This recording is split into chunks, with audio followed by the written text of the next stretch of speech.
예루살렘 총회입니다. 우리 노래 사도행전 열심히 노래로 외워보시기 바랍니다. 1장부터 여기까지 한번 해보십시다. 예수님 승천해 성령님 오셨네 안진뱅이 찬미해 베드로 설교 아나니아와 삽비라 7 집사 세우고 스데반 설교해 빌립과 내시 사울이 회개해 베드로와 고넬료 바나바를 안디옥에 야고보 베드로 바울과 바나바 이고니온 루스드라 예루살렘 총회요 바울과 신라. 네, 여기 15장 예루살렘 총회요. 네, 이게 15장이에요. 오늘 이제 여기 말씀 우리가 앞에서 13장과 14장에서는 이 사도 바울이 1차 선교가 나와 있어요. 그래서 바울과 바나바가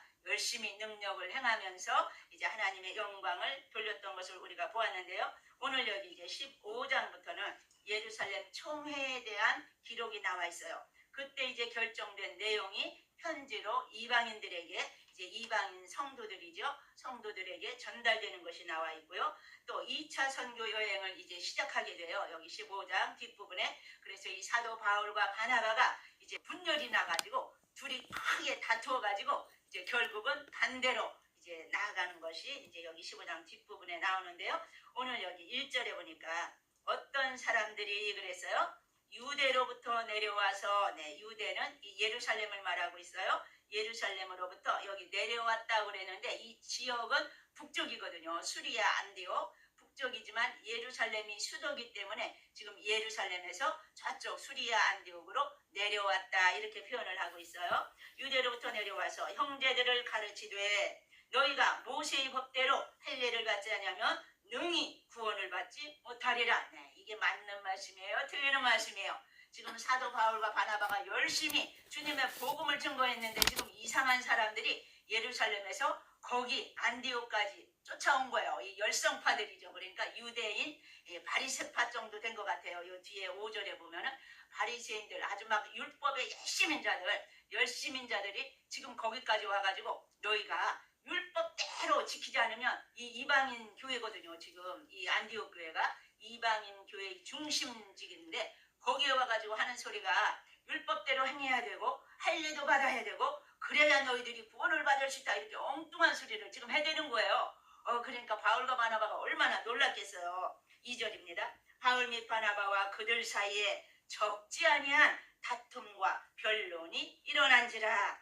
형제들이 이 문제에 대하여 바울과 바나바 및 그 중의 몇 사람을 예루살렘에 있는 사도와 장로들에게 보내기로 작정하니라. 네, 지금 바울과 바나바는 그 안디옥 교회의 지도자거든요. 이들은 하나님의 복음을 지금까지 열심히 증거했는데 지금 이 밑에서 예루살렘에서 올라온 자들이 지금 엉뚱한 소리를 하니까 이 두 팀이 지금 큰 변론이 일어난 거예요. 다툼이 일어난 거예요. 이럴 수가 있느냐고. 그래가지고 안 되겠다. 우리 지금 이 안디옥 교회에서 예루살렘으로 이 두 분 바울과 바나바를 파송해서 확실하게 이 문제를 결정하자 그래가지고 이 예루살렘 총회가 열리게 되는 거예요. 지금 문제의 발단이 이제 이렇게 된 거라는 거죠. 그래가지고 여기 3절 보십시다. 그들이 교회의 전송을 받고, 그러니까 이 수리아 안디옥 교회의 전송을 받고 바울과 바나바가 지금 예루살렘으로 가는 거예요. 전송을 받고 베니게와 사마리아로 다니며 이방인들이 죽게 돌아온 일을 말하여 형제들을 다 크게 기쁘게 하더라. 네, 그들이 목적은 예루살렘 총회로 오는 건데 그냥 오는 게 아니에요. 지금 오면서도 옛날에는 다 걸어왔잖아요. 그러니까 군데군데 들리는 거예요. 그 북쪽 사마리아에도 들어가고 베니게에도 들어가고 그래가지고 열심히 그 이방인들에게 하나님의 복음을 막 증거하면서 많은 역사를 이루면서 지금 예루살렘, 그러니까 남쪽 유다의 수도가 예루살렘이잖아요. 북쪽 이스라엘의 수도는 사마리아고, 그러니까 이제 사마리아를 거쳐가지고 밑에 예루살렘까지 유대까지 지금 이제 내려오는 거예요. 그러니까 이방인들이 죽게 돌아온 일을 말하여 그래서 열심히 자기네들이 간증을 하면서 곳곳마다 들리면서 복음을 증거하면서 그러면서 이제 내려왔다는 거예요. 이방인들이 죽게 돌아온 일을 말하여 형제들을 다 크게 기쁘게 하더라. 네, 만나는 사람들마다 이방인도 하나님이 구원하신다. 네, 이 복음을 증거하니까 그 이방인들이 굉장히 기뻐했다는 거죠. 4절입니다. 예루살렘에 이르러 교회와 사도와 장로들에게 영접을 받고 예루살렘에 드디어 도착을 했더니 예루살렘 이 총회를 열기 위해서 모인 자들이 이 두 분을 너무너무 극진히 대접을 해주는 거예요. 왜요? 바나바는 예루살렘 교회가 파송한 자거든요. 대표로. 그래가지고 바나바를 안디옥 교회를 가서 목회를 하라고 그랬더니 바나바가 혼자 하기가 너무 버거운 거예요. 너무너무 부흥이 되니까 이방인들이 막 몰려드니까 안 되겠다. 나 혼자는 할 수 없다. 그래가지고 다소 자기 고향에 있는 사도 바울이죠. 그러니까 옛날에는 사울이라고 하는 그 사울이 있는 다소까지 찾아가가지고 나 좀 도와달라고 우리 같이 목회하자고 그래가지고 그 사도 바울을 데리고 와서 안디옥 교회에서 같이 목회를 했거든요. 그러니까 이 큰 지도자들 둘이 바나바와 바울이 목회하는 그 안디옥에서 지금 예루살렘으로 내려왔으니까 이들이 크게 영접을 해준 거예요. 그리고 하나님이 자기들과 함께 계셔 행하신 모든 일을 말하며 그동안 있었던 모든 일들을 다 간증을 했다는 거죠. 5절입니다. 바리새파 중에 어떤 믿는 사람들이 일어나 말하되 이방인에게 할례를 행하고 모세의 율법을 지키라 명하는 것이 마땅하다 하니라. 드디어 이제 총회가 시작이 되었어요. 그런데 여기 보세요. 바리새파 사람들이 있었다는 거예요. 그런데 이들이 주장은 뭐예요? 이방인에게도 할례를 행해야 된다고. 그리고 또 모세의 율법도 다 지켜야. 그러니까 이방인들은 이제 하나님을 모르는 자들이잖아요. 그들이 이제 이 하나님을 믿기 위해서 들어오면 이들이 유대인들이 행했던 그 모든 율법을 이들도 다 지켜야 구원을 받는다고. 그리고 또 할례도 받아야 구원을 받는다고. 이렇게 주장을 하는 거예요. 아까 이제 맨 처음에 이 안디옥 교회에 온 사람들이 했던 말처럼 그러한 자들이 여기도 이제 예루살렘에도 있었던 거죠. 그랬더니 6절 사도와 장로들이 이 일을 의논하러 모여 이제 드디어 이제 이 총회가 시작된 거예요. 많은 변론이 있은 후에 여기 많은 변론이라고 해서 그러니까 각자가 제각기 자기의 의견을 다 하나씩 이제 내놓았겠죠. 그러니까 바리새인들은 안 된다. 율법이 최고다. 우리 유대인들은 계속 율법대로 살아왔다. 막 이거를 막 주장을 했겠죠. 그런데 이제 새로 기독교인이 된 사람들은 아니다. 예수님만 믿으면 된다. 믿음으로 구원받는다고 분명히 말씀하셨다. 이렇게 이제 양쪽에서 막 이제 서로 많은 변론이 있었어요. 그랬더니 이제 베드로가 일어나 말하되 드디어 이제 사도 베드로가 이제 일어났어요. 형제들아 너희도 알거니와 하나님이 이방인들로 내 입에서 복음의 말씀을 들어 믿게 하시려고 이방인들로 그래서요 자기의 말을 통해서 믿게 하시려고 오래전부터 너희 가운데서 나를 택하시고 이 베드로를 택하셨다. 우리가 어디서 알 수 있어요? 사도행전 10장에서 봤잖아요. 베드로와 고넬료 사건. 이 고넬료 이방인 가정을 구원하기 위해서 하나님께서 환상으로 역사하셨잖아요. 고넬료에게는 환상으로 보여주시면서 저기 어디 가면은 이 해변가에 이 베드로라는 사람이 살고 있다고 베드로를 초청해다가 그 하나님의 말씀을 복음을 들어라 이렇게 이제 환상을 보여주시고 또 베드로에게는 하늘에서 큰 보자기 같은 그릇에 쌓인 못 먹는 짐승들 부정한 짐승들이 가득 된 것이 내려왔다 올라갔다 내려왔다 올라갔다 3번씩이나 하면서 베드로야 이것을 잡아먹으라 그랬잖아요. 그때 베드로가 나는 이런 걸 한 번도 먹어본 적이 없습니다. 왜 유대인은 구약의 율법대로 다 지켰으니까 이런 것은 부정한 음식은 먹지 않거든요. 그러니까 나는 먹을 수 없다는 거죠. 그랬더니 하나님 뭐라고 그러셨어요? 내가 깨끗게 한 것을 네가 속되다 하지 말라. 그러면서 베드로에게 말씀을 주셨잖아요. 그러니까 베드로가 이게 바로 이방인을 구원하라는 것이로구나. 그 부정한 짐승과 같은 이 이방인들 그들을 하나님이 깨끗게 하셔놓으라고 완전히 구원하시겠다는 거죠. 그래서 이제 베드로가 이 거기에서 보낸 하인들과 함께 이제 고넬료 집에 가서 그 집에서 복음을 열심히 전했을 때 어떻게 됐어요? 이 사도행전 2장에 나타난 이 성령의 충만한 역사가 그 집에도 고넬료의 집에도 성령이 충만하게 부어졌다. 그런 말씀을 우리가 10장에서 보았잖아요. 지금 그 말씀을 하는 거예요. 그래서 복음의 말씀을 들어 믿게 하시려고 오래전부터 너희 가운데서 나를 택하셨다. 베드로를 택하셨노라고. 또 마음을 아시는 하나님이 우리에게와 같이 그들에게도 성령을 주어 증언하시고 분명히 베드로가 고넬료 집에서 설교할 때에 성령이 막 부어졌다고 그랬거든요. 그 처음 오순절의 역사가 고넬료의 집에서도 똑같이 일어났다고 그랬거든요. 그걸 지금 말씀하는 거예요. 그러면서 9절 믿음으로 그들의 마음을 깨끗이 하사 그들이나 우리나 차별하지 아니하셨느니라. 네, 우리 하나님은 차별하시지 않는 분이라는 거예요. 유대인, 네, 이스라엘 백성, 우리는 선민이다 이러면서 우리만 구원이 있다 이렇게 주장하는 유대인이나 하나님을 알지 못하던 이방인들도 예수 그리스도를 믿기만 하면 하나님은 차별하지 않으신다는 거예요. 그래서 베드로 보고 내가 깨끗게 한 것을 네가 속되다 하지 말라고, 하나님은 다 누구든지 다 구원 얻을 수 있다고 지금 말씀해 주시는 거죠. 그래서 여기 차별하지 아니하셨느니라 그래서요. 10절 그런데 지금 너희가 어찌하여 하나님을 시험하여 우리 조상과 우리도 능히 매지 못하던 멍에를 제자들이 무게 두려느냐. 네, 하나님이 분명히 이방인들에게도 거저 구원이 있다고, 믿기만 하면 누구든지 다 구원을 얻을 수 있다고 분명히 말씀하셨는데 지금 너희가 어찌하여 하나님을 시험하여 그래서요. 그러니까 하나님을 대적하여 그 소리예요. 하나님을 대적하여 우리 조상과 우리도 능히 매지 못하던 멍에를. 네, 왜요? 조상들도 율법을 다 완전하게 지킬 수가 없었거든요. 그래서 율법으로는 구원을 얻을 수가 없다고 말씀하셨거든요. 율법에 많은 그 율법 중에 하나만 안 지켜도 죄인이 되거든요. 그러니까 구원받을 사람이 하나도 없는 거예요. 율법대로 하려면. 그러니까 지금 그 말씀을 하면서 우리 조상과 우리도 능히 매지 못했다. 그 율법을. 그러한 멍에를 왜 이 이방인들의 제자들의 목에 두려느냐. 네, 왜 이 이방인들이 목에다가 그 무거운 멍에, 율법의 멍에를 다시 또 지우려고 하느냐. 그러면서 막 지금 진노한 거예요. 이 베드로가. 그랬더니 11절 그러나 우리는 그들이 우리와 동일하게 주 예수의 은혜로 구원받는 줄을 믿노라 하니라. 네, 오직 우리가 구원 얻는 길은 뭐라고요? 주 예수의 은혜로 구원받는 줄을 믿노라. 네, 예수 그리스도만 믿으면 된다는 거예요. 믿음으로 구원이 이루어진다고 지금 말씀하는 거죠. 그래서 우리가 고린도전서 1장 18절 십자가의 도가 멸망하는 자들에게는 미련한 것이요 구원을 얻는 우리에게는 하나님의 능력이라 그랬어요. 네, 십자가의 도, 그러니까 믿음의 길, 오직 예수라는 거예요. 오직 예수, 오직 성령, 오직 말씀, 오직 십자가, 이게 다 똑같은 말씀이에요. 이것으로만 우리가 구원을 얻을 수 있다는 거예요. 십자가의 능력으로만. 12절 온 무리가 가만히 있어 바나바와 바울이 하나님께서 자기들로 말미암아 이방인 중에서 행하신 표적과 기사에 관하여 말하는 것을 듣더니, 네, 여기 이제 온 무리라고 그랬죠.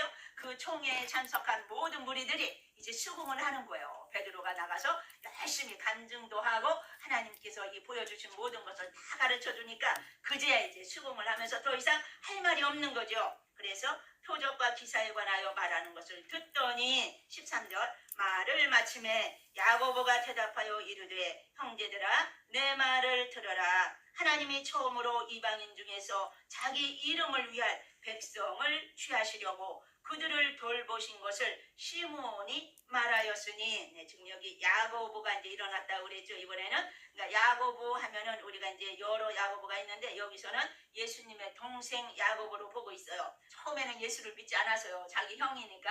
그러나 나중에 예수님이 십자가에 못 박아 죽고 그 이후에는 이제 예수님을 열심히 믿었던 거죠. 그래서 의장 역할을 여기 감당하는 것을 볼 수 있어요. 이제 결론을 딱 지어주는 거예요. 이 야고보가. 그래서 여기 14절 하나님이 처음으로 이방인 중에서 자기 이름을 위할 백성을 취하시려고 그들을 돌보신 것을 시몬이 말하였으니. 네, 여기 시몬은 시몬 베드로를 말하는 거예요. 베드로가 이제 자기가 고넬료의 집에 갔었던 그 모든 일을 다 간증했으니 지금 그 이야기죠.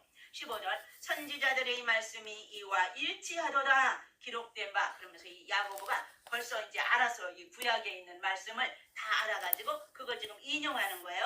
선지자 아모스 9장 11절부터의 말씀을 지금 여기 기록하는 거예요. 그 이후에 내가 돌아와서 다윗이 무너진 장막을 다시 지으며 또 그 허물어진 것을 다시 지어 일으키리니 이는 그 남은 사람들과 내 이름으로 일컬음을 받는 모든 이방인들로 주를 찾게 하려 함이라 하셨으니. 네, 그러면서 지금 야고보가 하는 말이 아모스서에 보면은 아모스 선지자가 이런 이야기를 했다. 뭐라고요? 이후에는, 네, 그 이후가 지금이라는 거예요. 지금 우리가 이렇게 이방인들까지 다 구원받는 이때다. 지금 그거를 이제 가르쳐주면서 이후에 내가 돌아와서 다윗이 무너진 장막을 다시 지으면, 이게 이제 예수 그리스도의 하신 말씀을 지금 말하는 거거든요. 그러니까 다윗이 무너진 장막을 다시 예수 그리스도께서 오셔서 짓는다 그 말씀이에요. 또 그 허물어진 것을 다시 지어 일으키리니 이는 그 남은 사람들과 내 이름으로 일컬음을 받는, 예수 그리스도의 이름으로 일컬음을 받는 모든 이방인들까지도, 그 소리죠, 주를 찾게 하려 함이라. 예수 그리스도를 믿게 하기 위함이라. 아모스 선지자가 말한 것이 예수 그리스도를 믿기만 하면 누구든지 다 구원을 얻도록, 이방인들 온 열방이 다 예수 그리스도를 믿도록 주님이 주신 말씀이다. 지금 그걸 가르쳐주는 거예요. 함이라 하셨으니 18절 즉 예로부터 이것을 알게 하시는 주의 말씀이라. 그러니까 구약 때로부터 계속 예언되어져 왔다는 거예요. 예수님 메시아가 오시리라 한 대로 예수님이 오셨고, 또 예수님이 고난을 받으리라 이사야 선지자가 예언한 대로 예수님이 오셔서 십자가를 지셨고, 그리고 부활하시고 승천하신 이 모든 것이 구약에 다 있노라고, 그게 지금 다 이루어졌노라고 지금 말씀하는 거죠. 그래서 그러므로 19절 그러므로 내 의견에는 이방인 중에서 하나님께로 돌아오는 자들을 괴롭게 하지 말고, 지금 뭘로 이들이 괴롭혔어요? 율법을 지켜야 된다, 할례를 받아야 된다, 이렇게 괴롭혔다는 거예요. 지금 주님을 믿고자 하는 자들을. 그러니까 더 이상 하나님께 돌아오는 자들을 더 이상 괴롭게 하지 말라. 이제 그러면서 20절 다만 이제 결론이에요. 우상의 더러운 것과 음행과 목매어 죽인 것과 피를 멀리하라고 편지하는 것이 옳으니. 그래서 여기 다만 우상의 더러운 것, 우상의 제물을 말하고 있어요. 이 제물뿐만이 아니라 우상 숭배, 예식에 참여하는 것, 또 축제, 이 이방 신들을 섬기는 자들은 막 큰 축제를 막 벌이거든요. 그럼 거기에 참여하는 자들도 다 이렇게 더러워진다는 거죠. 그러니까 우리가 성경 고린도전서 10장 20절에 보면은 제사는 귀신에게 하는 것이라. 그래서 이제 우리가 옛날에 막 한국에서도 제사를 많이 드리잖아요. 돌아가신 분들을 위해서 제사 드리는 것은 귀신에게 하는 것이라 분명히 말씀하셨거든요. 그러니까 이런 것을 이제 여기에다 말씀하시는 거예요. 다만 우상의 더러운 것을 이제 먹지 말라는 거죠. 또 두 번째는 음행을 멀리하라. 그래서 이 음행, 이것은 이제 이 우상을 섬기는 자들이 그 이방 신전에서의 음행이, 이들은 이 예식 안에 들어있어요. 이 음행이. 그러니까 이런 것들을 말씀하시지만 또 우리 주님은 뭐라고 그랬어요? 영적인 음행도 우리는 간음이라고 주님은 말씀하셨어요. 우상 숭배하는 것, 축첩을 가지는 것, 이혼했다가 재혼하는 것, 이런 것도 다 성경은 이제 거부하고 있거든요. 그러니까 이러한 음행을 멀리하라고 말씀하시는 거죠. 그 다음에 세 번째로는 목매어 죽인 것을 먹지 말 것이라고. 왜요? 피가 그 짐승의 몸에 이제 목매어서 죽일 때에 피가 남아있는데 그게 독이 되는 거예요. 독이 된다는 거예요. 그러니까 그런 목매어서 죽인 짐승은 먹지 말라고. 그 다음에 네 번째로는 피를 멀리할 것 그랬거든요. 이 피는 생명이라고 그래서요. 레위기 17장 11절에 보면은 육체의 생명은 피에 있다 그랬거든요. 그래서 예수님이 십자가에서 우리가 보혈이라고 그러잖아요. 보배로운 피를 흘려 주셔야만이 이 죄의 값을 다 치를 수 있는 거예요. 죄가 완전히 씻어지는 거예요. 그래서 예수님의 피를 흘려 주심으로 우리의 죄값을 다 치르셨다 그랬죠. 그게 바로 여기 피를 멀리하라는, 이것이 바로 이제 이 네 가지가 결론이죠. 그래서 우상이 더러운 것과 음행과 목매어 죽인 것과 피를 멀리하라고 편지하는 것이 옳으니. 이방인 그 교회, 안디옥 교회에다가 우리가 편지를 하고 그 외에 여러 이방인 교회에도 편지를 하려는 거예요. 21절 이는 예로부터 각 성에서 모세를 전하는 자가 있어 안식일마다 회당에서 그 글을 읽음이라 하더라. 이렇게 이제 우리가 결정하고 이것을 편지로 전해 주어야 되는 것은 지금 그 말이죠. 그러니까 모세의 율법을 회당에서 안식일마다 열심히 읽으면서 오랫동안 하나님의 말씀으로 그들이 확신하고 있었다는 거예요. 그러니까 오랜 세월 율법을 배워서 익숙해진 그 습관을 어떻게 고쳐나갈 것인가를 지금 고민하면서 이 총회를 통해서 결론을 이끌어낸 거예요. 그래서 이제 우리도 예수를 믿지 않다가 예수를 믿는 사람 보면 엉뚱한 일을 많이 하잖아요. 이제 우리도 우리도 보면은 뭐 신문에 뭐 그 사주 같은 거 나오면은 처음에 예수 믿고는 그걸 모르니까 옛날 하던 식으로 막 열심히 보잖아요. 그런데 그거 보는 것도 죄되는 거예요. 사주 보는 것도 이게 하나님이 다 기뻐하시지 않는 거죠. 이 마귀들이 하는 거니까. 이제 어떤 우리 이제 할머니는 남편이 돌아가셨는데 그 남편의 생일이나 돌아가신 기일만 되면은 열심히 제사상을 차리는 거예요. 예수 믿는데도. 그래서 이거 하시지 말라고 하나님이 안 기뻐하신다고, 이거는 이 제사는 귀신에게 하는 것이다 분명히 말씀하셨다고. 아 그래도 안 된대. 자기는 해야 된대. 그러니까 우리 습관이 얼마나 무서운지 평생토록 이 유교적인 습관에 배어서 우리는 살아왔잖아요. 근데 이게 하루아침에 안 없어지는 거예요. 그러나 우리가 말씀을 보면서 성령의 능력을 힘입어서 끊어야 될 것은 끊고 우리가 지켜야 될 것은 지키고, 그래서 여기 이제 예루살렘 총회에서도 이걸 결정해 주는 거예요. 어디까지는 우리가 양보하고 이처럼, 그러니까 완전히 처음부터 딱 이것은 완전히 안 된다 이렇게 하지 않고 지금 이 네 가지는 우리가 이렇게 해서 이들과 융합하자. 네, 이방인들과 유대인들이 하나가 될 수 있도록 지금 이 예루살렘 총회에서 이처럼 결정을 해주는 것을 우리가 볼 수 있죠. 그러니까 우리가 이 시간은 우리에게는 어떤 우상이 있는가 한번 우리 스스로 생각해 보시기 바랍니다. 어떤 사람은 물질이 우상이 될 수가 있어요. 권세가 우상이 되고 명예가 우상이 될 수가 있어요. 때로는 자식이 우상이 될 수가 있어요. 하나님보다도 자식을 더 사랑할 때가 있더라고요. 나도 모르는 사이에. 그리고 또 어떤 사람은 건강이, 어떤 사람은 미모가 우상이 될 수도 있고요. 어떤 사람은 스펙을 의지해요. 스펙이 우상이 될 수 있어요. 하나님보다도 그걸 더 의지하는 것. 또 어떤 사람은 명품 가방, 이게 우상이 될 수도 있어. 우리 하나님 이런 것들을 다 끊어버리시기를 원하신다는 거예요. 그래서 나에게는 어떤 우상이 있는지 이 시간 우리 돌아보면서 하나하나 처분할 것은 처분하시고 정말 하나님보다 더 사랑하는 것이 내 앞에는 아무것도 없노라고, 네, 주님 앞에 이처럼 기도하시는 저와 여러분들 되시길 간절히 축원합니다. 기도하겠습니다. 할렐루야. 살아계신 주님 감사합니다.